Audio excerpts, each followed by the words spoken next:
Hello and welcome. I'm your host, William Lou. This is the Raptors Reaction Podcast, brought to you by Betway. For all your sports betting activities, hit the QR code that you see here on the screen or follow the link that you see in the description of the podcast.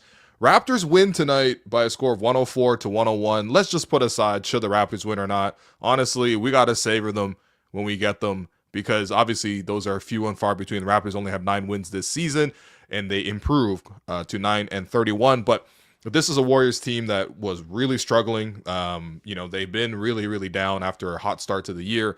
And of course, they didn't have Jonathan Kuminga. They didn't have Brandon Podziemski. They didn't have Draymond Green, most importantly. Of course, they still had Steph Curry, though. You know what I mean? They still had Steph Curry. And Steph didn't play like the most explosive game, but Steph was still really good. What did he finish with, like 30? I mean, what did he have tonight? Steph had 26. Okay, close enough. You know what I mean? So 26. But the Raptors were able to hang in there. They were tight the whole way. They were down to start the fourth quarter. They fought back. And honestly, all credit goes to Chris Boucher. Similar to every Raptors win in terms of, you know what, you got to savor them when you get them. Every time you get one of these Chris Boucher performances, you just got to savor them. Again, like we know that obviously this team is going to be moving some pieces and nobody has helped their trade value more than Chris Boucher in the last calendar week here because, going from that Knicks game when he comes in, it wasn't intentionally in this in the rotation, comes in last 2 minutes, gives you 10 points. Then the next game against Cleveland, gets in the rotation, is awesome, goes over 20. It was the main reason why the Raptors were competitive against Cleveland in that game. I mean, usually Cleveland would just wash the Raptors, no problem.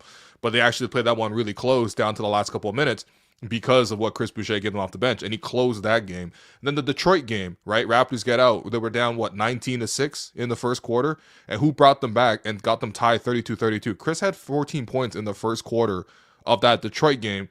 And then this game, you didn't even see Chris because Chris didn't really make himself available and didn't really do much for the first 3 quarters. End of the third quarter there, he got in for, Scottie missed a free throw. Chris Boucher crashed it, got the rebound, got fouled.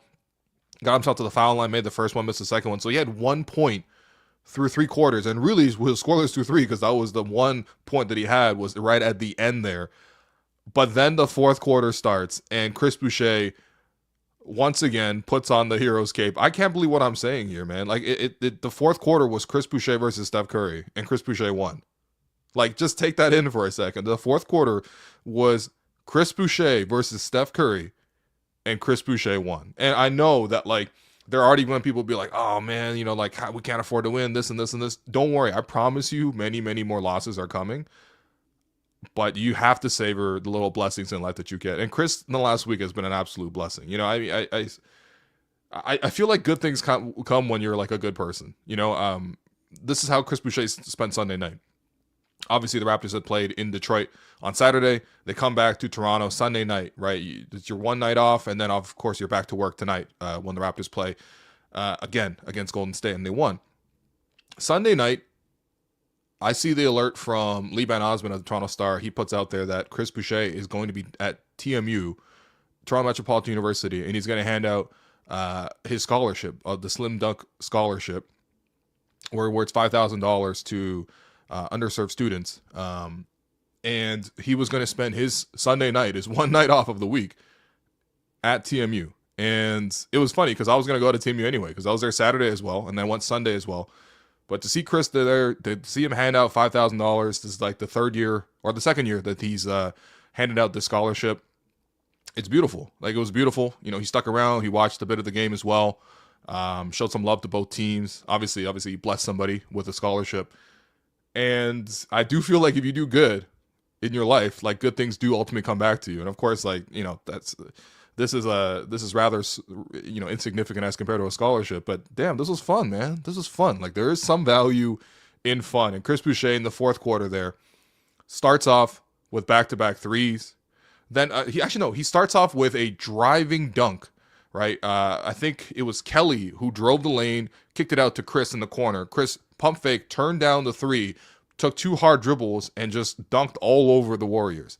Huge play, got the arena really into it. I gotta say, it was kind of like a weird, kind of dead game before that. Really, the most excited the crowd got was when Steph made shots, which I'll speak to in a bit because that's some other things that I noticed. And this one was just how many Warrior fans were in the building.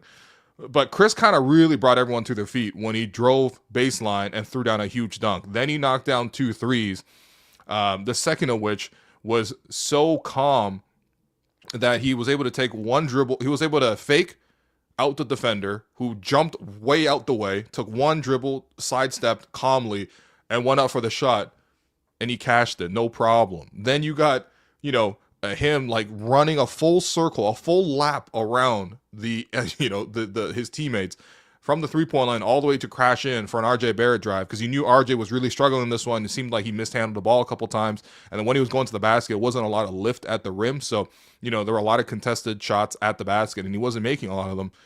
He anticipated the miss by RJ and was able to get in there for a putback, and then probably his best shot, which was after Andrew Wiggins had made a buzzer-beating 3. The Raptors played really good defense. Somehow the ball ended up with Wiggins' hands, and he knocked down a 3, at the buzzer. Wiggins, this is the first time he's played at Scotiabank Arena since 2018.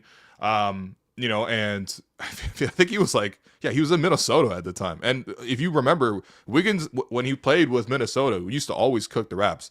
So he obviously had something going. Obviously, Wiggins is from Vaughan, so he's just from around the way, and he has a lot of people here. And that's all cool. And Wiggins was knocking down the 3. Right afterwards, Chris Boucher responds with this rainbow 3. At this point, the Warriors are selling out. They're jumping all over Chris to try to get over that 3. And he threw up this trebuchet wing 3, a super high, parabola shot. And it somehow just goes all the way up and it goes all the way through. And then, of course, he makes a couple more plays. He gets a key rebound in the final minutes there. He gets a play where he went for an offensive rebound, got knocked over, didn't get the call, so he was late coming back on the play. Steph shot a quick 3. This is with the Warriors down 3. Raptors got the rebound, kicked it to Chris, who was only at half court by the time that shot was going up. That's how quick the 3 was from Steph. And then Chris threw the pass ahead to Ochai, who, I don't know how he got down the court that quickly, but he was streaking down the court. And that play got the Raptors another dunk, but it was a nice swing pass by Chris. I'm so happy for him, man. I mean, I know somewhere right now, he is in the locker room right now, getting that chain. And if he's not getting that Raptor chain, then that chain means nothing, because what Chris played the last week here, right, in the face of trade rumors, the rumors of the Nuggets, for example, our team's interested in Chris Boucher. I will have to say that there were teams, there were visiting teams who had who had at least staff listed to be at the Raptor game, because you can see the seating chart and you can see obviously it'll say usually Raptors outlets, Sportsnet, TSN, blah blah blah, Raptors Public, Score, whatever, and then sometimes they'll say the team name, and the Denver Nuggets were on that team name in one of 4. But yeah, I mean, I feel for Chris, I'm just so happy that he was able to have this moment. He takes a lot of pride in playing for this community, for playing in Toronto. This is his home. I know he's from Montreal, but this is his home now. He bought homes here, you know what I mean? This is where he's going to be long term as well. And he set up roots here. He set up the foundation. That's when you know that there's love for that community. Same thing with Pascal, right? Even though he's left and gone to Indiana, and we all knew last year that he was kind of on his way out because the front office weren't really interested in re-signing him, still continues to come back to the community and do good work. And I wish, honestly, more reporters would go highlight that kind of good work, because what I did like to see yesterday was Lindsey Dunn, who is always everywhere when it comes to highlighting sort of the charitable elements that the players sort of engage in, especially in the community. Lindsey took her day off on Sunday to go cover that and talk to Chris, and obviously put a story together for City News. That's out of her own volition. And then, of course, seeing Savannah Hamilton, same thing, right? Savannah, obviously, she's a TMU grad anyway, so she was there to show love. She used to play for TMU before her knees crumbled a little bit. Sorry, Sav. But yeah, obviously that's her roots. But she was also on hand to cover Chris. And, I was going to go to TMU anyway. But regardless, I also went with the purpose of sort of putting that stuff out there. That should be highlighted. When players do that kind of work in the community, that's beautiful to me. So I'm happy for Chris, man. Seriously, this has been a banner week for him. And I know that, again, people might think about it in terms of, okay, this just ups the trade value, or, okay, this kind of ruins the tank a little bit. I just got to say, you can't be so cynical. Don't deny yourself of the fact that there was a real joy in watching a performance like this. This was super fun for Chris, and I'm so happy for him, man. This was actually an incredible fourth quarter, because, again, it was him versus Steph.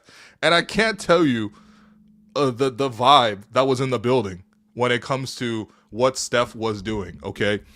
Before the game, I think Raptors, Scotiabank Arena policy, I think, unless you have like a special pregame pass, which, quite frankly, is hard to obtain, unless you have a special pregame pass, or you're the media, or you're working the game, you don't get allowed in, even if you have a ticket to the game. I don't think you get allowed in until about an hour before the game, usually around 6:30. And Steph had already began his warm-up before 6:30. It was probably around 6:20. But to see at 6:30 on the dot, like, fans start pouring into the arena, and usually fans don't pour into the arena, right? Usually the game's at 7:30. Obviously, it tips off 7:39 or whatever. You're probably not getting there at 6:30 unless you're really diehard, especially because you got to line up. So you probably got to get there for like 5:30 and then line up and then get in for 6:30. This being Toronto, we got to line up for everything. 6:30, the doors open, and every single I'm not even kidding, like 9 out of every 10 fans that came in at 6:30 were wearing Golden State Warriors jerseys, and then were wearing 90% of those 90% were wearing Steph Curry number 30s. And it was not surprising in the sense that, because like Steph is alongside of LeBron, or these are the two generational players from this specific generation, and we know obviously Steph has a huge fan base, right? But to see that scene before the game and to see it just build and build and build, and Steph had a pretty long routine. He like likes to throw in a couple of tricks and stuff like that.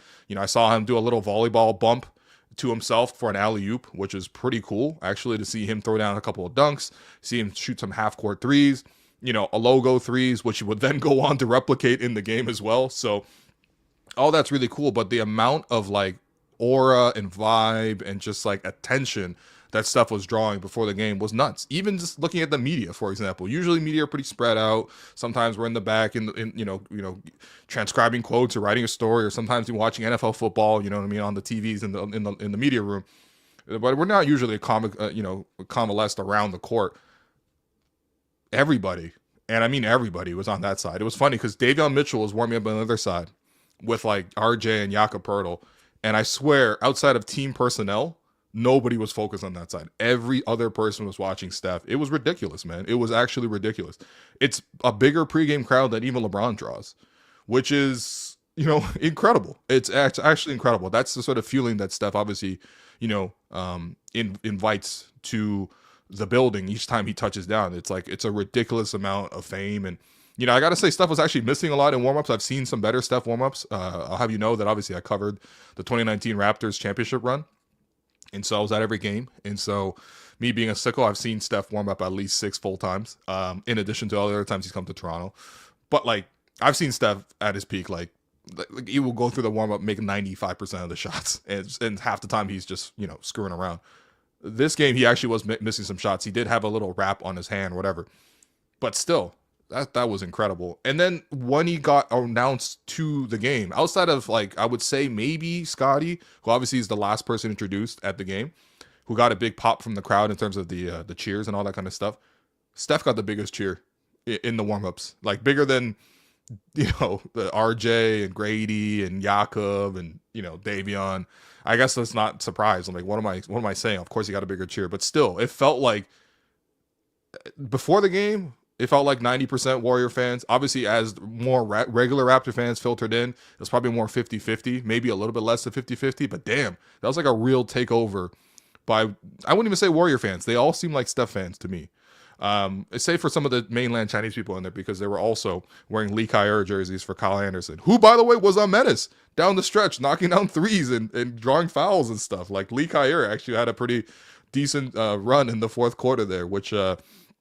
whatever, but still, that was sort of the vibe. And of course, like, you knew that, especially without Emmanuel Quickly, who missed this game, it's not expected to be much, but he missed it with a hip issue, so he didn't play in this game. You knew that the management of this game was going to come down to how do the Raptors guard Steph, because with all due respect to the rest of the Warriors that played tonight, but I'm not worried about Trace Jackson Davis. I'm moderately worried about Andrew Wiggins. He had a good game. The 20 points of 6 of 13 shooting is good. Dennis Schroeder, I'm not that worried about. Buddy Hield, maybe he can get hot, but again, not that worried about. to be honest, it was mostly their bench that kind of gave him a good effort. Kyle Anderson with 13 off the bench. Kevon Looney had a nice game. Remember when Kawhi put a hole in his chest? He punctuated his chest. He intubated him with his shoulder. That was ridiculous. Lindy Waters, the third, was knocking down some threes. Guy Santos actually played some good defense off the bench. Like, ultimately, the game plan should be, and always will be against Golden State, but especially tonight without some of his other teammates, is how do you guard number 30? And of course, I actually really liked the nice little benefit of, like, obviously I want IQ to play, but if IQ's out, you know he's getting replaced by a defensive option. Whether that was going to be, Ochai Agbaji, who's started a lot of games, he continued to come off the bench tonight, or it was going to be Davion Mitchell, or it was going to be Jamal Shead. Ultimately, it was Davion Mitchell, who goes from not being in the rotation to being in the rotation. That keeps, I guess, the rest of the bench rotation more intact, right? It's better to sort of do that rather than just to promote Jamal. But I thought Davion actually did his very best to try to fight with Steph. And honestly, I don't think Davion really, did he make any contributions offensively? No, I mean, he was 0 for 3 from 3, had 6 assists, but realistically, he wasn't like breaking guys down and whatever. Like, he was more like keeping it going. He spent the majority of his energy fighting Steph. And sometimes Steph got the best of him, right? In the fourth quarter, for example, Davion had to foul him back-to-back plays because he was just like, Steph was kind of getting push shots and stuff like that. Even a play where, he pushed off on Davion, then came around the screen. Jakob was a step late helping to contest, and Steph was able to knock down the three. Like, he just obviously needs a fraction of a minute, of a second to flick the wrist, and it's going to go in and stuff like that. But Davion actually also got the best of Steph as well at certain moments, frustrating him, getting really, really physical with him. This is not an unusual assignment for Davion. He's got, out of everybody on the Raptors, he's got the most experience guarding Steph Curry because he just came from playing in Sacramento, who played the Warriors in a 7-game series, who played the Warriors in a play-in game, who played the Warriors 4 times a year being in the same division. Nobody really has as much experience guarding Steph Curry and the Raptors as Davion Mitchell. And so at least I like the idea of him sort of playing against Steph just in general based on his skill set, but also based on his experience. We've also heard from Davion. I remember asking Davion about a month ago, that was the press conference where he kind of said, like, I personally believe that I'm the best defender in the league, which honestly, all credit to him. You know what? And he plays like he really believes that, which is really, really awesome to see. He actually has a bit of a swagger to him. We know he's not the most effective defender, but again, I like that approach. I did ask him though, so Davion, like, when you have a tough assignment, the last one they played was coming off the Knicks game. So I was like, when you have a tough assignment like Jalen Brunson, what's your process for studying how to guard that guy? And he really went into detail. He's like, he tells, the assistant coach ahead of time, give me all their clips in isolation, gets like a 20-30 minute compilation. He says he watches it like 4 or 5 times. He studies it. Then he shares his findings with his teammates. Like, I promise you, 90% of NBA players do not do that, right? Do not go to that degree and sort of put that much energy. Of course, you know what? 90% of NBA players are probably giving you more offensive than Davion, but just put that aside, right? Because obviously that's the reason he's not playing, is that, but like, he has that kind of intensity. And I thought he really brought the fight to Steph. Of course, Steph is still going to score. I mean, this guy was scoring from the logo. He was scoring on push shots. He was setting guys up on the roll. He was doing a great job. Just like, he even knows, like, okay, if you're going to get physical with me, I'm not going to get physical with you. Like, when you watch Steph in this game, he got physical on defense, like poked it away from RJ a couple times. Raptors tried to post him up. Scottie tried to get him in transition with a Euro step. He stood in the way. All that kind of stuff was good. I forgot Chris Boucher put back dunk in that stretch. But like, I liked it. It set the tone for how they were going to guard him. And I felt like, okay, maybe over the course of the game, when you're able to throw him and then Jamal Shead and then Ochai Agbaji, I know these are like relatively unknown names as compared to Steph, but those are 3 guys really dedicated to playing defense, and maybe that wears him down over the course of the game. When Jamal came in and had to guard Steph, that was a really fun moment as well. Because, in the future, when Jamal goes on NBA podcasts and they ask him things that are almost at this point comically scripted, what's your, welcome to the NBA moment? I could totally see Jamal reflecting on that first shift that he had against Steph Curry. Because this is the first shift that he had. First play, he's picking up Steph. He wants to, pressure him on the backcourt, foul Steph in the backcourt for kind of no reason. He just like took out his legs, was too excited to get to him. Steph maybe stopped, seeing that, he was cutting to the ball, and then he kind of stopped, knowing that Jamal was going to crash into him, and drew the foul like that. Then the next play, he gets faked out at the point of attack. Steph gets around him, gets into the paint, Kelly Olynyk steps up to help, and Kevon Looney's wide open there for a dunk at the rim. Then the next play, he's one-on-one against Steph. He is trying to be aggressive. Steph takes a jab, snatches it back at the three-point line. Jamal is like out of the picture at this point. Like, she got too close against a guy like Steph, who's literally an NBA legend. And Steph ends up creating a ton of separation and pulls up for three. And then the next play, the Warriors run some action that don't involve Steph. Steph's off the ball, so Jamal's like, okay, wow, fine. Finally, I'm out of this torment. And the Warriors run some action, they missed a shot, and Steph Curry, of all people, crashes in for the offensive rebound and draws the foul because Jamal had his head turned and Steph was able to crash the glass. Like, just stuff like that for a rookie is like, we know what Jamal can do defensively. We know that Jamal applies himself. He has great intentions. He has a great defensive resume in college. But this is Steph Curry. This ain't college. And that first shift, I was like, damn, like, how is he going to respond to that? Because that's got to really hit at you, right? It's a little humbling. But this is what I also love about Jamal, because that guy's not shy. That guy's not afraid to compete. Okay, fine. The first shift, he beats me on 4 straight plays. Fine. What does Jamal Shead do? Start the second quarter, or and the end of the first quarter, he knocks down back-to-back wing threes. And I know that has nothing to do really with what he was doing defensively, but I like that he didn't get down on himself. He knocked down those 2 threes, and it helped the Raptors stay close early on. He had hit another 3 as well in that second quarter. So he did a good job. And then I got to give Ochai some props. Ochai, closed out this game for the Raptors. After Davion picked up those fouls, Ochai came in and he had to take on the Steph assignment. And he did a really good job. Even a guy like RJ came in and did a really good job too. There's a play at the end there where the Warriors were down 3 with 3.8 after the timeout. And obviously they got it to Steph trying to pull up for 3. And RJ did a really good job contesting from behind. Was it Art? No, was it Art? No, that might have been Wiggins. But still, like, RJ doing a good job defensively in that sort of stand. Again, like, Raptors did not play a perfect fourth quarter. The Warriors are certainly not a perfect team. They look pretty terrible today. I'm not going to lie to you. But they needed a lot of things to sort of, like, they need a lot of brave performances. And I thought they did a lot of good stuff. Like, Chris obviously, is the hero tonight because of what he did in the fourth quarter and just in general. I mean, like, he was so good in the fourth, 17 points in the fourth quarter is just insane. But Scottie, I thought, did a good job too, playing a really physical game. Over the course of this game, I kind of felt like, okay, the Raptors are almost abandoning the 3-point line. They're not really like getting much volume from there. It took Chris, knocking down 3 threes to really sort of like give them a chance to sort of kind of be in the game with the Warriors in terms of the 3-point attempts. And then, of course, like, you had Jamal knocking down 3 threes. That was good. Grady got benched again. He keeps getting benched. 23 minutes for Grady, even though he started. He actually wasn't bad offensively. He missed 1 open 3, but generally speaking, 12 points, 4 to 10 shooting, 2 of 6. He was relentless attacking. The Raptors actually featured Grady a lot more with IQ out, which is not a surprise, but also at the same time, it also didn't feel like, again, a coincidence that the Raptors were able to get more guys comfortable, because a lot of guys this season have been comfortable playing without other guys versus playing with them. And so Grady looked much closer to what he did earlier in the season in terms of being an option on offense, like plays being run for him rather than him just waiting around to finish. Defensively, still a big issue, but again, like, what else? I mean, that's not going to miraculously change, especially not in January when people are sort of tired or whatever, and Grady's kind of been found out, whatever. He just looks kind of tired in general. But they needed some break performances. And Scottie and Jakob, I thought those two working at the basket in the paint was like the main reason the Raptors were able to generate offense. I mean, the two of them, it was funny watching them run pick and rolls because the pick and rolls were like deep in the paint.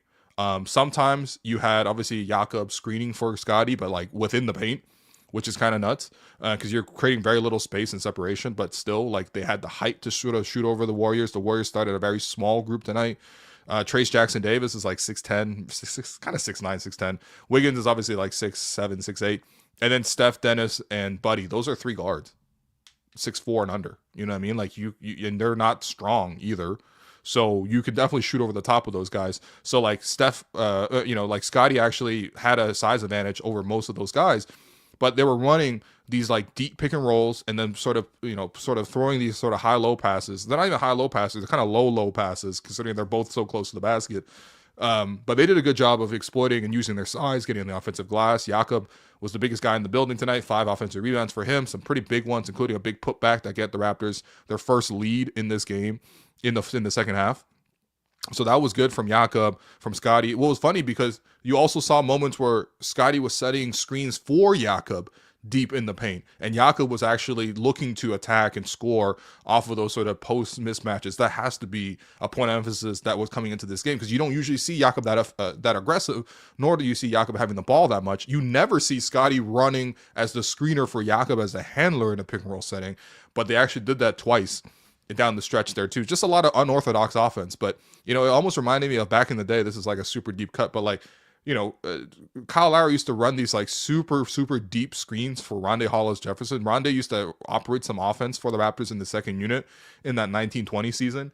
And teams, I wouldn't even say it's a Ben Simmons treatment. They gave him like if a fan walked on the court treatment, because they like literally, I remember they played the Nets, for example. DeAndre Jordan was on the Nets, and Rondae would have the ball in some of these plays.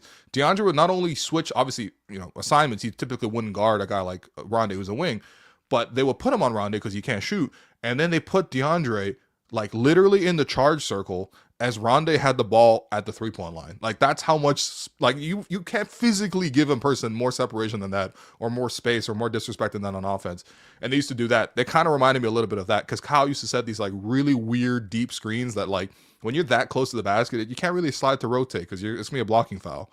And then Rondae would score. Like, that's what Scottie was doing with Jakob. And they just negotiated enough space, used enough separation, and they kept him in the game. RJ, I thought, you know, had a really good difficult times at times. And this one had a slow start, then got out to a decent sort of flow. They got him a couple baskets near the rim too.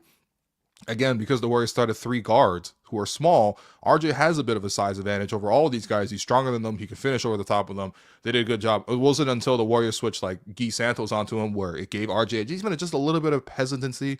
He's a lot taller and stuff like that, but like RJ also got an and one over him. So I thought RJ actually did okay. His defense was also pretty, you know, it wasn't nearly as bad as it was in Detroit. So like I would say he was pretty average today on the defensive end. So that's good. That's a step forward for RJ. So yeah, you got a good performance all around. You really did. And, you know, I think, again, like none of it really is possible without Chris doing what he did in the fourth quarter. They needed a little bit of luck as well. The Warriors obviously being banged up, whatever, but still you took down the Warriors. You got your second win. This is their second win since the 3rd of December. Their second win since the 3rd of December. Like, if you're a tanker and all that kind of stuff, like, obviously you know that these wins can be costly because there are so many teams tanking this year. But like, damn, it's okay. Once it all balanced out in the end. And tonight, honestly, the Warriors didn't play well enough to get a win in any instance. So the Raptors, they deserved it tonight. Chris Boucher handed it on a platter, and this was super fun. So I wanted to hear what you guys thought of the game. I also wanted to hear what co-host Alex Wong had to say about this game. So we're going to take a quick break, hear from our beloved sponsor, and when we come back, let's take some of your questions. Hey, man.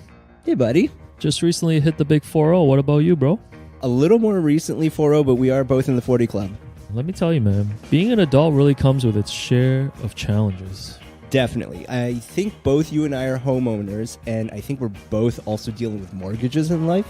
Yeah, man. Mortgage rates, choosing the right terms, dealing with paperwork. It can be really overwhelming, I still don't know how that works. Well, listen, that's where our friends at Dominion Lending Centers come in, man. They make the whole process simple and stress-free. Whether you're renewing your mortgage, hunting for the best rates, or if you just need advice, they're here to help, bro. You know what? I am looking for that advice, and I think that's why I'm going to visit www.dominionlending.ca. Yeah, man. www.dominionlending.ca. Take the guesswork out of your mortgage and step into financial confidence with our friends at Dominion Lending by our side. Big shouts to Dominion Lending, and it is now time for the Tangerine Fan Inbox.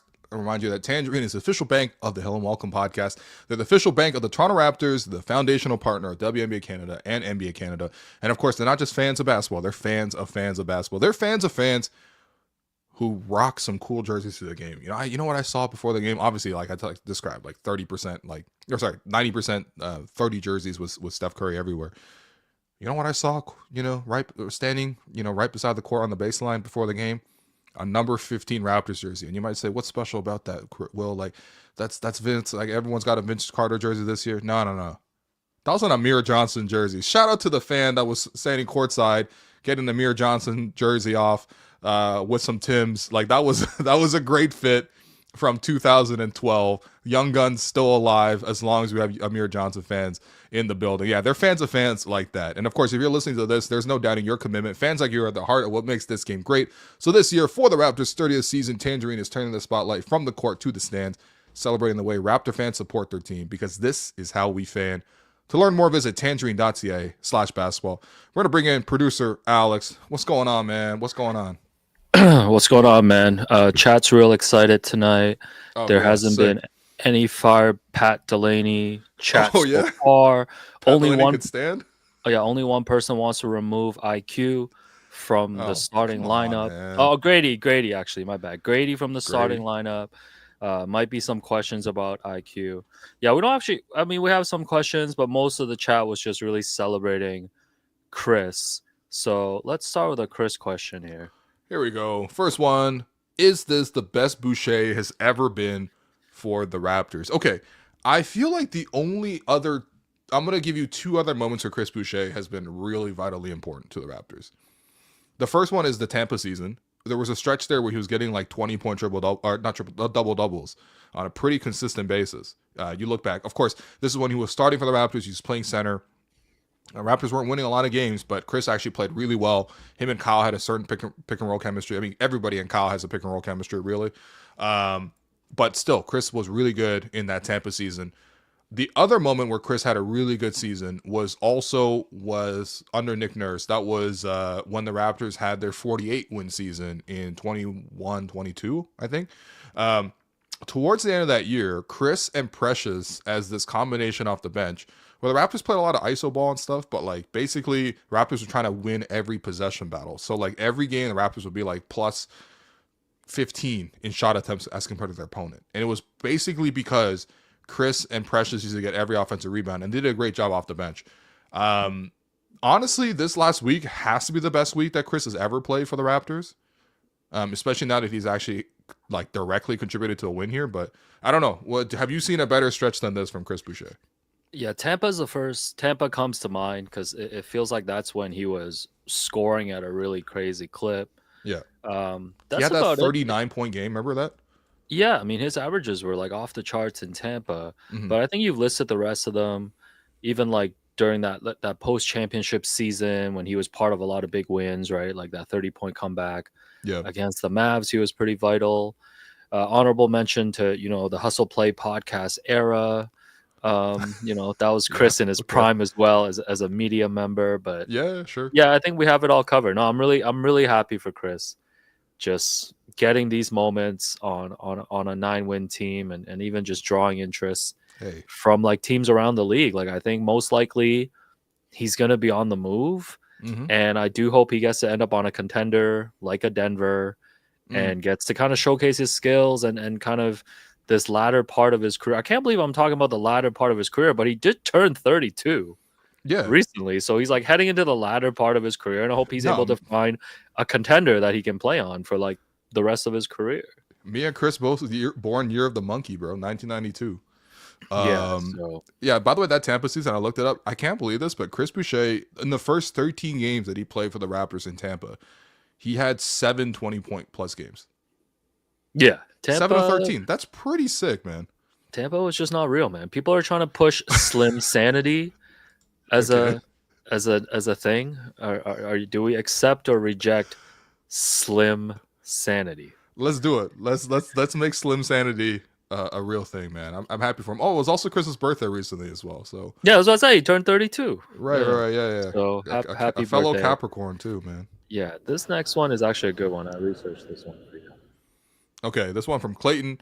Are Steph and Draymond the last remaining links to the 2019 team and Steve Kerr? Wow, that is really tough because you know what? I haven't heard 2019 mentioned at all. Yeah.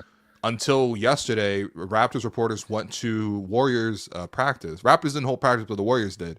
And Steph actually spoke about how, he obviously grew up here. Obviously, everyone knows that Del Curry played here in Toronto. So he lived, along Lakeshore. He played some middle school basketball here. So he has fond memories. He comes to Toronto a lot. I swear Steph comes to Toronto like every summer. He spends a month here. Ayesha Curry also helps, is from Toronto and has a lot of ties here. I believe this is where he met his wife too. And he actually talked about it. He's like, basically, I've always, looked out for the Raptors except for 2019 where he hated them. And I was like, finally, someone mentioned 2019. This might be the least talked about chip outside of course, our championship rag pods. But yeah, tell me about the 2019 championship links, man. Yeah, so the obvious one that Clayton you missed was Kevon Looney, who Okay. a lot of Kevon Looney tonight, man. This man's shooting turnaround jumpers in the fourth quarter. What happened to the Warriors Raptors? We used to fight for championships on this Scotiabank Arena court, man. Now we're rooting for Guy Santos. Now we got Buddy Hield trying to be a splash brother. No, let's be honest, what bro. happened, How many man? people knew Guy Santos before this game? Yo, man? what are we doing, man? So Steph, Draymond, and Kevon Looney are the only ones who are remaining. Yeah. Now, if I go through the rest of the roster here, Klay Thompson on the Dallas Mavericks. Yes. Andre Iguodala probably wearing a suit and tie doing a pod with Evan Turner right now. He be on a suit and tie. Shit, DeMarcus Cousins recently signed with a team in Mongolia. This guy listening to throat singing right now, man. Yeah, Quinn Cook he last played in Saudi Arabia. What? They have basketball out there? Jonas Jerebko retired. So he's retired. Okay, Alfonso McKinney, former Raptor, Raptor 905. No, he was a Raptor too. He played for the Raptors too. Raptor and Raptor 905. Last played in Asia. So where? Asia's Andrew, big. Like he could be in Mongolia too. It was a league I've never heard of. Okay, fair. Andrew Bogut, probably on Twitter. Kevin Durant is currently with the Phoenix Suns. Yeah, sure. Yeah. Jordan Bell. Can you guess how old Jordan Bell is right now? Jordan Bell, bro. Holy, I've not thought about Jordan Bell in a minute, man. Yeah. You've been focused on another Bell. I get it, man. Hey. Can you guess how old Jordan Bell is right now? Jordan Bell is 29. You're pretty close. Jordan Bell is only 30 years old. Okay, and he last played in the G League with the Indiana Mad Ants. Good for him, man. Shouts to Jordan Bell. Yeah, I remember him. Yeah. Yeah. He was athletic. He can dunk. Yeah.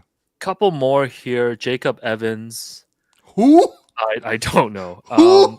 No way. Damian Jones. Yeah, Damian Jones. Yeah, he was like their third string center. Yeah.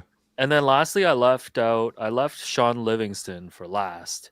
Okay. Because he's retired. He's an executive. He's an executive now, I think, with the Warriors. Oh, really? Like a consultant executive. Okay. And nice. I'm crashing out because Sean Livingston is still younger than me. No, he's 39. No way. He's 39. I seen this. Shouts to Sean Livingston. S-Dot? No way. I seen this man. I seen this man's like leg snap when I was a teenager. I seen him rebuild his career. Yeah. I've seen him being compared to Magic Johnson coming into the league to becoming one of the greatest vets on the Warriors. I've seen him retired.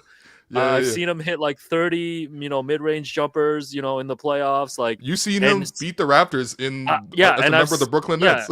And I've seen him retired for a few years, and somehow this man still has a year on me. That's insane. That is honestly. You probably saw his birth, man. No, like I cannot. No, you're clearly older than him. That's crazy. I actually cannot believe that Sean Livingston is only 39. But yeah, so to answer the question, the last links are Steph, Draymond, and Kevon Looney. Damn, and that's it. Yeah, and Steve Kerr, of course. Steve Kerr. Did you? By the way, Steve Kerr he looked pretty old, man. I just feel like I mean, a lot of stuff happened in LA last week. I know he lost. I think he lost his home. I think he's going through a lot right now. He's going through a lot right now. Like I just meant like I Sorry, I didn't mean to bring the LA wildfires into this. No, that's totally a huge factor. Yeah, like, I feel like it's affecting a lot of people. Yeah. He, my lasting memory of Steve would always be like, him as a TNT commentator. Oh, yeah. You know Everybody what I'm look up about. Steve Kerr apologizes to Yao Ming. And if you look it up during this, come back to us in the chat. Yeah. Let us know. Well, actually, don't let us know what he said because that's not for repeating. Yeah, don't say that. But regardless, like, I always feel like Steve Kerr's had this like really youthful energy about him. Yeah, you know what I mean? Like he always sounded like really bright, and like he never lost his hair, which I feel like is like a miracle as a coach. It feels like as soon as you start coaching, you start balding. Look at Nick. I think you're right. I think he's reaching that point in his coaching career where he's like, He's just a little exhausted, because like he looks super exhausted. the Warriors have had a lot of deep playoff runs too. Oh, for sure, man. I mean, not recently. Sure. They've been like playing merchants, but yeah, they're playing a mini series against Sacramento every year for some reason. The Mike Brown Bowl, which I suppose no longer even exists. Yeah, but shouts to Steve Kerr, man. Always a very kind individual. Always a humanitarian. Remember Popovich Kerr. Pop Kerr 2020. Remember those Democrat campaigns? Anyways, couple more. They might have done better than Kamala. A couple more Warriors notes if you care. Sure. So we know that one of their top media / just personalities is Jim Park, who you can follow at Sheridan Blog on Twitter. What do you say? What do you say? He tweeted near the end of the game, if you're a true fan of the Warriors and you attend home games, go to the next game with a sign that says "Fire Steve Kerr." They just lost to a team that's won once in their last 17 games. If you have any passion, speak your mind. Want 100+ signs saying "Fire Steve Kerr." You are printing 500 copies. Just burned down, and you want 100 people to go with signs to say fire him too. Holy shit! Where's he gonna go if he gets fired? He can't even go home, man. He also said Steph Curry thought the Warriors were mid a couple games ago, because Steph did say they were mid at like a presser after a game. That's generous for what they are. Yeah, right now. And Jim goes on to say the truth is they're one of the worst teams in the league, and they have been for nearly 2 months now. Here's the bigger truth: this is an illusion created by Steve Kerr. This can't be tweet, man. I promise you, they're not actually this bad. Okay. So, that's the state of the Warriors right now. I think what this reminds me of is like, no matter how many championships you won and how recently those championships are, like sports is the ultimate "what have you done for me lately?" Like, you would think that like after 4 rings, after like introducing and revolutionizing basketball with his style of play and all that kind of stuff, and of course like, like it's not all Steve. Like obviously he's the first one to tell you that it's his talent, and he's had Steph Curry and Clay and Draymond and Kevin Durant, like the list goes on and on. DeMarcus Cousins before he was a throat singer, like he's been blessed for sure, but like there is no loyalty in this game. Like it really is "what have you done for me lately?" And it's like, okay, fine, you lose to the Warriors, you lose to the Raptors, go get fired. Go out there and see 100 fire Steve Kerr signs. Steve Kerr actually is I got a lot of respect for Steve Kerr, as you can tell. Steve Kerr, shouts to Steve Kerr, man. All right, big shot for the one time MJ passed him too, by the way, and he got punched by MJ. Man, this guy's got a great. I would love to see a Steve Kerr. You want a 10-part Steve Kerr doc? Yeah, I want. What's it gonna be called? I need to see Jim Park live react to it, man. Oh my god! All right, hard pivot. Next question. This one's from Arsh. Question: what are your thoughts on Jamal's progression with the 3-point shot, and do you feel that he can become a legitimate threat next season? I think right now what you're seeing is like really, really good progress from his 3 in general. I remember at this, him the night he got drafted, it was like, okay, we know what he can do defensively. We know he was in a huge winning program. He's a gigantic part of that. Great personality, a little bit smaller, but clearly he could still affect some winning. But the question was, can he shoot the 3? Because I think he shot like 31% from the college line for like multiple seasons. So it was a question of like, is that going to translate to the NBA? It's certainly something I looked for when we went down to summer league as well. And preseason and so on and so forth. I even remember asking him, because I think he started the season off slowly from 3, or maybe preseason he started slowly from 3. I remember asking both him and Darko about sort of like what adjustments need to be made to Jamal's 3-point shot and sort of what development needs to kind of go there. I think Darko kind of mentioned like just better balance from him overall, like not landing too far forward or too far back, like making sure to go straight up and down with the shot. Jamal kind of like sidestepped the question because I didn't think he really wanted to sort of make that a big talking point. But what I have seen like over the course of the season is like him, like along with all the other guys, like Mobile, for example, has also become a lot better from his 3. Like just even watching a warm up, so like he used to be like make 2 out of 10 kind of guy, and now he's like make 4 out of 10. Like stuff like that is like pretty encouraging. Again, you always need to see if that translates over to the game or not. But Jamal is a super confident guy. He's continued to shoot them. Like, he's not turning down threes, which I think is probably the worst thing to do as a point guard, especially nowadays with how the league is played. You got to be aggressive from three, and he's taking the right shots from three. Tonight, I think he made 3 threes all from the same area, sort of that above the break area in the three-point line. I think it's just a sign of a hard worker, like, you know, and someone with confidence going out there and sort of playing. And hopefully this keeps up. Again, this is going to be a huge part of what his game needs to be. Ideally, I think probably the first steps he needs to be a 3-and-D, you know, point guard. I know there's like obviously a comparison to Fred. Like tonight, it was actually really refreshing seeing someone wear 23 try to guard Steph Curry. Like, it did give me some memories. Why are you at 240p, bro? We got to get you on Bell as well, bro. Am I on 240 right now? Yo, you 240 to me, man. This is crazy. No, this might be your internet. It says I'm full high def, bro. Oh yeah, you're full high def. Okay, all right. Well, we'll see. But regardless, but do get me on Bell though. Absolutely, we're gonna get you connected. Yeah. But like, yeah, I mean, Jamal, he's put a lot of hard work. I think this is more than anything else you're seeing signs of hard work. And if he hits the three, then all of a sudden, like, he becomes much more viable, just in general. But I do think the number one thing now for him to focus on is just like being more crisp with the passing. It feels like he has like 2 or 3, like, not 2 or 3 is maybe exaggerating, but like 1 or 2 like bad pass turnovers per game. And as a point guard, I feel like he's not under that much pressure where he has to sort of throw it. He's not ever facing double teams. It just feels like he can avoid and cut down some of these turnovers. That's probably the next bit. All right, let's see what else. By the way, Streets are saying Alex shot on a potato. Someone's saying 8-bit Alex. I look clear to myself right now, man. Okay. Here, next one.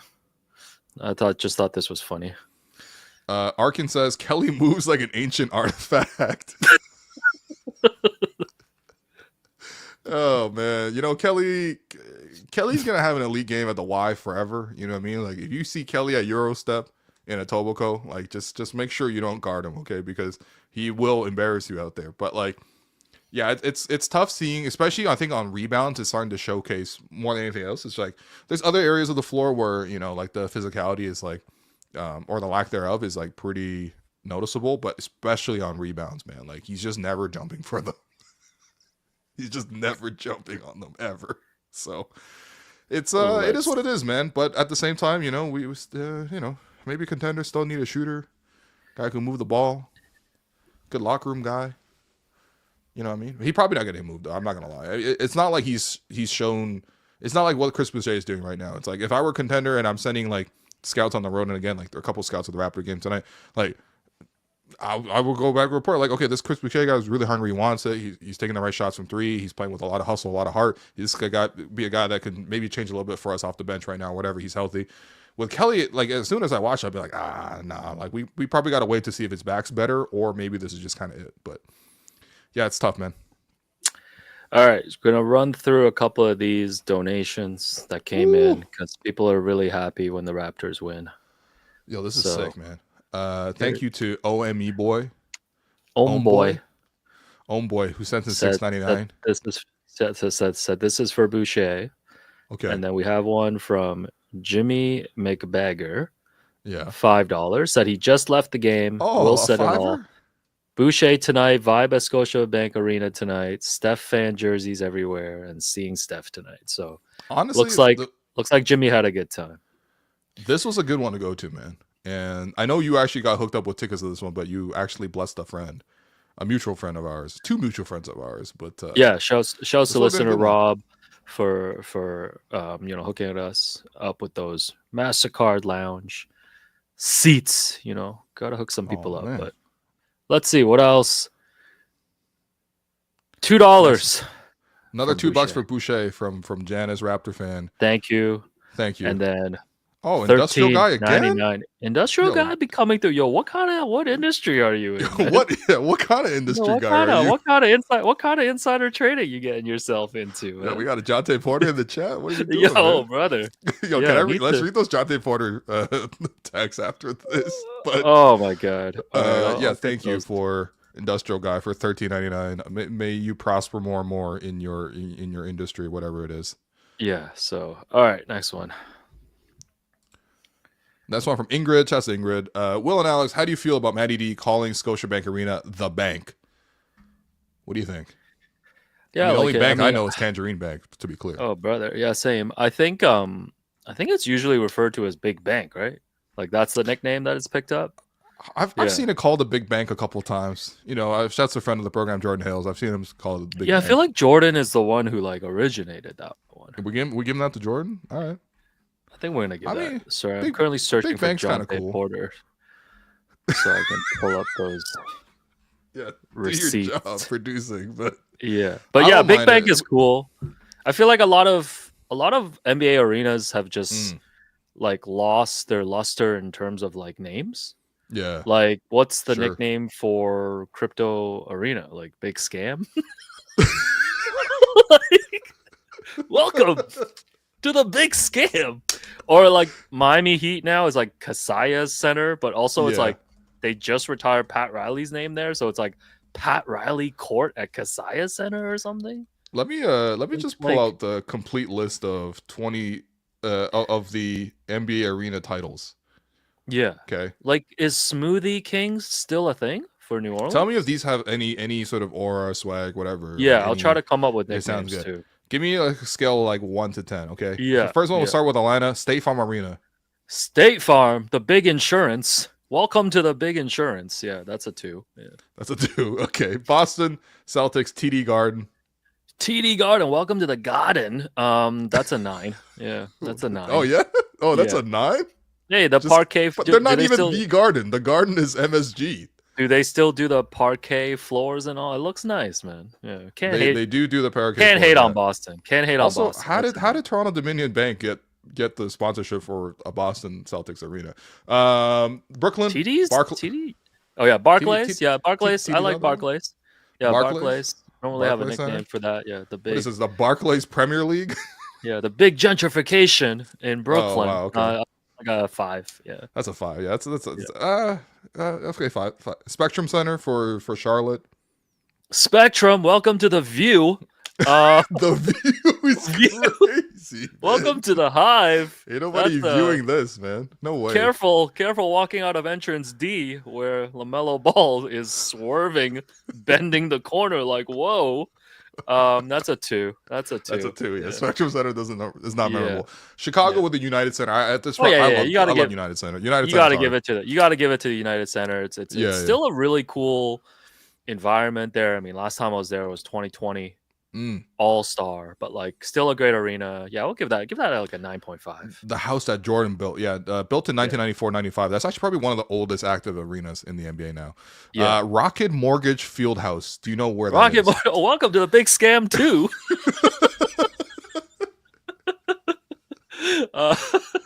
Welcome to the rest of your life savings. Yeah, I'm gonna have to give that a 1. That's Cleveland's, by the way. Yeah. Yeah. Yeah, I don't know. That's not that exciting. American Airlines Center. I actually kind of like that as well. I feel like the The airlines big with flight, like, you know, because like, yeah. you know, Air Canada Center used to like kind of really hit. you Yeah, know, yeah, ACC. yeah, yeah. You know what I mean? But wasn't American there Airlines two Center American? is solid. There was 2 American Airlines. at American one point. Airlines I think Arena, I Dallas believe, and used to- Miami were both. Miami, right? yeah. American Airlines just Yeah. brought you the entire 2011 NBA Finals. Denver is probably my favorite ball arena. it Oh yeah, that one's tough. used to be Plus Pepsi Center, but it's Ball Arena, which I actually really Yeah. enjoy. the combination of Ball Arena and them wearing the 5280 Oh, brother. jerseys. That's a -5. Yeah. I had to ask, like, what is ball? Like, is this like, am I just getting Hito Turkoglu, or like, what is Yeah, what that's is a, ball? that's, Like, is it that's a good thing? question. Keep talking. I'll look that up. Okay, yeah. Detroit Pistons, Little Caesars Arena. Actually, kind of hit. That Oh, yeah, kinda the hits for big- me. Actually, kind of like The Little Big Caesars. Za. Welcome to the Big Za. Starting tonight, Malik Beasley, Tim Hardaway Jr., Oh, and yeah. Tobias Harris. Hey, they served us some za. Okay, Raptors just lost there, so Yeah, I like the Uh, Big Za. That's like an 8 for me. Yeah. Chase Center, honestly, very corporate, very reflective of what the Warriors arena is now. Oracle used to be elite as a name Yeah. and as a sponsor. It was tied locally as well, obviously it being in Silicon Valley and everything like that. That's a tough Chase Center doesn't hit. Toyota Center, it's okay. It's fine. Toyota Center, yeah. The Big Drift. Yeah. Gainsbridge Fieldhouse. What do you feel There's about that? no way. Welcome to the home of basketball. Welcome to cornfields. To the Big Sleep, Indiana. Yeah, no, that's solid. I Into can't, a man. dome. I mean, Yeah, the actual arena is beautiful. Like, it really is fun to go to. We literally went. Yeah, we went to Into a Dome. That Yeah. was a good time. So I gotta give. I'm down with Into a Dome. I'll give it like Okay. a 7. Yeah. Crypto. I feel like it hit harder when it was Staples for no reason, even though, because I feel like Staples doesn't even have an attribution to basketball. But Staples was just where all the Shaq and Kobe memories were. Yeah, it's like, a pure all nostalgia of that stuff, thing. right? So. Yeah. Crypto doesn't hit the same. FedEx Forum, that one I actually like. FedEx Forum, that actually just flows off the tongue. The big delivery. The Grindhouse. Come on, man. Oh yeah, the Grindhouse. A FedEx Forum might be the top one for me right now. I love how the Grizzlies just get to own grit and grind. I mean, it's smart. There's so many other grit and grind teams in the league, man. Okay, what? Like the Orlando Magic? Yeah, the Orlando Magic. Fair enough. Oh, yeah, they play at the big scam too. Yeah, a lot of scams going around. Kaseya Center, I mean, we already touched on that. That one's tough. Yeah. Pfizer Forum doesn't hit the same as FedEx Forum. Wait, what is Pfizer? What is Pfizer? That's not the big Fauci? No, not Pfizer. Pfizer is a financial services technology and mobile banking payments. Okay. I thought it was a big Fauci, man. The Fauci form would be hard. By the way, Ball Arena, a very boring explanation. So Stan Kroenke owns the Nuggets, and he has a corporation called the Ball Corporation. That's it? So it's literally named. Yeah. It's okay. Yeah. Anyways. Ball Corp. Yeah. Ball Corp is sick, man.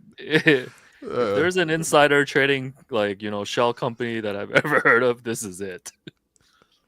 Target Center from Minnesota. That's fine. Yeah. Smoothie Target's King cool. Center. That's definitely Smoothie King I really like. You like Smoothie King? Yeah, I was gonna say this is 30 out of 30, man. No, that's up there for me. Yeah. Okay. All right. It's different. Madison Square Garden, I think that's actually the number one. Yeah, you can't touch the Mecca. You can't touch MSG. Yeah. That's unsullied by sponsorship, I believe, right? Because I don't think that's OKC. There's no way you know what arena OKC plays in. Give me it. It's like a fracking thing or something, right? The big frack. Who are the NBA in bed with, man? Do they play in the big? They play in the big frack, right? Yeah.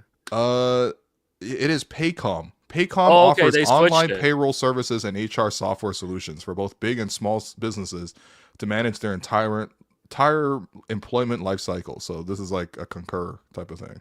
Okay, yeah, because I think previously they were playing for a fracking company. So Orlando's actually playing in the Kia Center. This is according to the NBA's website. So okay. So I guess, all right, cool. They're okay. Yeah. Wells Fargo, that's solid. Phoenix Footprint Center. I think this is actually part of like their environmental sustainability thing, which is actually really cool. So I would salute that. Moda Center for Portland. Actually, Moda Center is beautiful. If you ever go to the Rose Garden, used to be known as like the Rose Garden, right? Yeah. Rose Garden hits harder, but Moda. What is Moda? I don't even know. Yeah, that's a tough one too. Yeah, we have lost recipes when it comes to arena names. Like arena Golden names. One. You know, that should be Arco Arena, man. Who even is that? Who's Golden? That's Golden. That's Sacramento. Oh, okay. Yeah, like you used to know them as like Arco, right? Like at the old arena. So it's tough, man. Yeah, we don't need to read the rest of them. Ball is the bottling company for Pepsi. Oh, okay. And Ball Corporation makes glass. Oh, that's not bad because that used to be Pepsi Center. Yeah. I don't know. That's cool. Raptors won tonight. That was cool. All right, Jontay Porter. Let's go. Yeah. So I guess the indictment came out with Jontay Porter in this chat. I'm going to hide the comments and stuff, and let's just talk about it, man. Okay, Jontay Porter. Latest in the Jontay Porter investigation. As we know, former Raptor Jontay Porter has been arrested, and more details are coming out in regards to what I have to describe as the worst planned scam or heist of all time. And with every new detail, it becomes funnier and funnier, and also, I suppose, sadder and sadder. What is the latest from Jontay? So the latest from Jontay, this is from a report, I guess from the indictment, that he was actually texting one of his co-conspirators during a Raptors game. So this was a January 22nd, 2024 Raptors game. I believe this was one where he was hit in the eye and left the game early. So these were the texts that he sent. To be clear, he wasn't even hit in the eye. He just left the game. He was listed as, I think, probable with an eye thing. And then he just left the game. He's like, nah, actually, low-key, I can't see anymore. Which, again, this is crazy. So he said, I went back to the locker room to get eye checked on. That was his first text. Second text, I don't know if I'm going to play much more. I'm not starting second half. Mm-hmm. But if it's garbage time, I will shoot a million shots. So he sent these messages God damn it, man. during the game. Yeah. So that's the Oh, update. That's wow. the update. That's So, tragic, man. by the No, way, it's shouts genuinely- to Owen. Came in with the $5 donation. Said Glenn Sama in the house. Shouts to Shin. Oh man, $9 for 9 blocks. Yo, tonight do we have by the 9 blocks? Raptors. I guess you know what. Scottie did a good job protecting the rim. Jakob did a good job protecting the rim. Obviously, Chris, you had a block too. He had a block the corner 3. Yeah, I mean, Chris was everywhere tonight, man. His energy, he was on one, man. But yeah, no, Jontay is genuinely like I know it's more sad than anything else, but we have to call out just how absolutely dumb the whole experience was. Like, this is not exactly Ocean's 11 what he did with. It was an Ocean's 11 way parlay. That's what he did. No, it is unfortunate, but yeah. All right, let's just get to the awards. Let's get to the awards here. You know, first star, the 3 stars. Let's get to the 3 stars. Number 1 star is Chris Boucher, who my sources in the chat have confirmed to me that he did indeed receive the vaunted Raptors chain. Yeah, happy for him, man. He deserved it. Like, there's no other option really, and he played super hungry. He played, you know, just with a lot of heart, and that was the main reason why the Raptors were able to win the game in the fourth quarter. He gave him that huge push, 18 points, 7 rebounds, including 4 offensive, 2 assists, a block as well for Chris. 3 of 5 from 3, made 1 of 2 from the foul line, 7 of 9 from the field. Pretty much all this was all in the fourth quarter too. Just an insane performance from Chris, who continues to be on a great run here as he turns 32.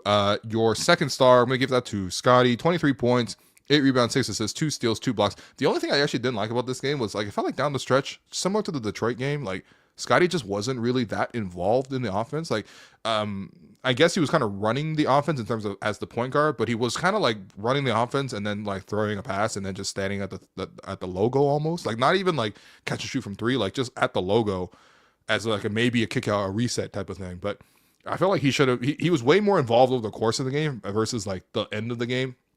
It took until Darko called a short timeout. There was like 5 seconds left. Raptors were up 2, I believe. They called a quick timeout just to draw up a play, and then they got the ball inbounded to Scottie specifically for him to attack in the middle of the floor. He missed a turnaround jumper. It was short, but like it felt like he just wasn't that involved in crunch time. And it's like, you know, at least the last game was like, okay, maybe IQ was the leading scorer and he took the most shots, whatever. He felt like the most aggressive that night. But like IQ wasn't even out there tonight. RJ was struggling. Like, I need to see Scottie like look to score in that sort of lineup, in that sort of setting, especially in the fourth quarter, because we know he can be quite good in the fourth. But overall, had a really good game. 23 points, 8 rebounds, 6 assists, 2 steals, 2 blocks. I love when he blocked Dennis Schroeder's 3 and then looked right back at him. Kind of just a troll job, kind of what he did to Pascal earlier this year as well. And then your third star, I'll give that to Yak. There's part of me that wants to give this to Ochai, who had a pretty good game as well. But Yak, I thought, was huge in this one. 13 points, 13 rebounds. This is his first double-double since December 9th. You know, he is, I think they introduced him as Mr. Double-Double.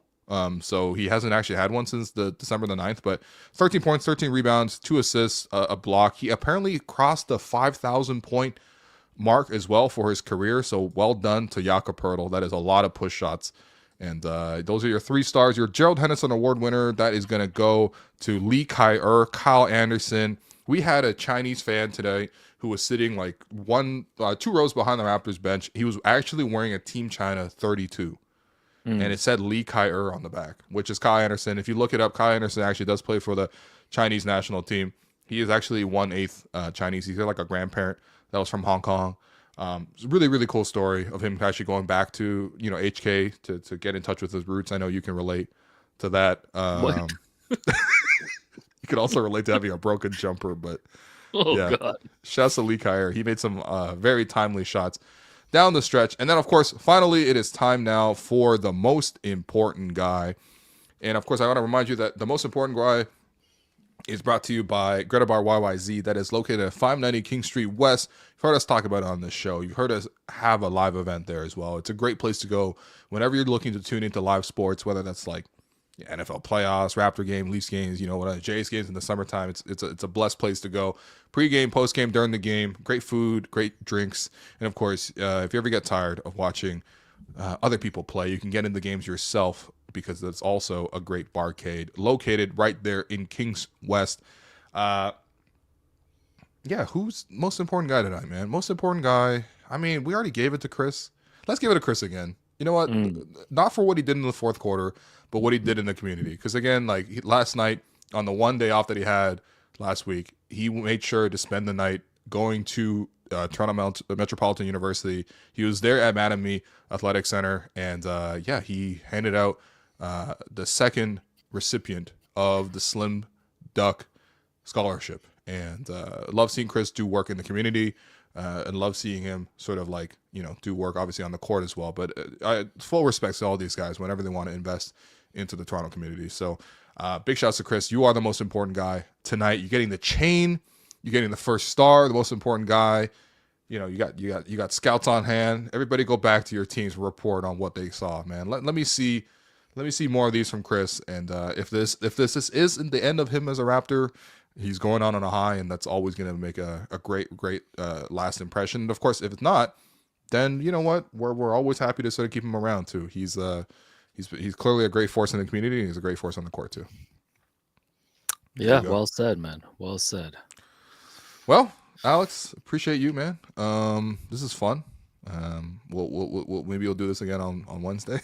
I'll be right here if you need me. Friday as well. I just like pulling you into these, man. You're doing great. We looking up arena names and stuff. Like it's great. Yeah, man. Try to bring a little variety to the place. You think we got Slim Sandy in the next game too, man? I don't know, man. We'll see. We'll find out on Wednesday's episode of Dragon Ball Z. Yeah. We will find out on the next episode of Dragon Ball Z. Appreciate you guys for tuning in. Of course, if you enjoyed the stream, hit the like on the stream. Big thanks to all the people who have tuned in, but especially the people who have sent in money. It's all really, really, really appreciated. And of course, we'll be back going live after most games. I know I didn't go live after the Piston game, but let's be honest, it was Saturday night. Get him! I still gave you the React pod, all right? I came straight home and gave you the He React was literally pod, streaming the game while at dinner, man. We got invited to a really, really great dinner. Shout out once again to Isla. And we got invited to a dinner, and then we finished our courses, and it was just in time to see the Raptors go down 19-6. So nice comeback, though. A little comeback. Little comeback. It was all Chris, honestly. It was literally all Chris. But you know what? We'll be here live after most games. So make sure you hit subscribe to the YouTube channel. We'll have more interviews and more podcast episodes coming out as well. If you didn't already see it, me and Alex actually answered a bunch of your questions in a Twitter mailbag that came out on Monday. Go check that out. It's always good vibes when me and Alex are just bantering about the questions that you guys got going on. And of course, this one actually was very, very Raptor focused. So check that out if you haven't already. But thanks everyone for listening. For myself and Alex, this has been the Hello Welcome podcast presented by Betway. We'll see you on Wednesday.